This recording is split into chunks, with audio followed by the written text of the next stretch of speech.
ହଉ ପିଲାଏ, ଆଜି ଆମେ ତୁମ ଚତୁର୍ଥ ଶ୍ରେଣୀର ଭାରତର ବୁଲବୁଲ ପାଠଟି ତ ପଢ଼ି ସାରିଛୁ ସାହିତ୍ୟ ବହିରୁ। ଆଜି ତାର କାର୍ଯ୍ୟପୁସ୍ତିକା ବହିରେ ଥିବା ବିଭିନ୍ନ ଶିକ୍ଷଣ କାର୍ଯ୍ୟ ଗୁଡ଼ାକ କରିବା। ସମସ୍ତେ ମନ ଦେଇ ଶୁଣ ଓ ଶିକ୍ଷଣ କାର୍ଯ୍ୟ କାର୍ଯ୍ୟପୁସ୍ତିକା ବହିରେ ଅଛି ତାକୁ ମୁଁ ଆବୃତ୍ତି କରୁଛି, ମନ ଦେଇ ଶୁଣ।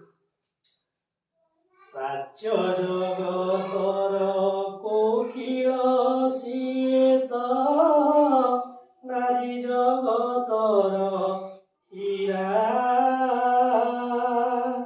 କବିତାରେ ପରା ବହି ଯାଉଥିଲା ଦେଶ ପୀରତିର ଧାରା। ଭାରତର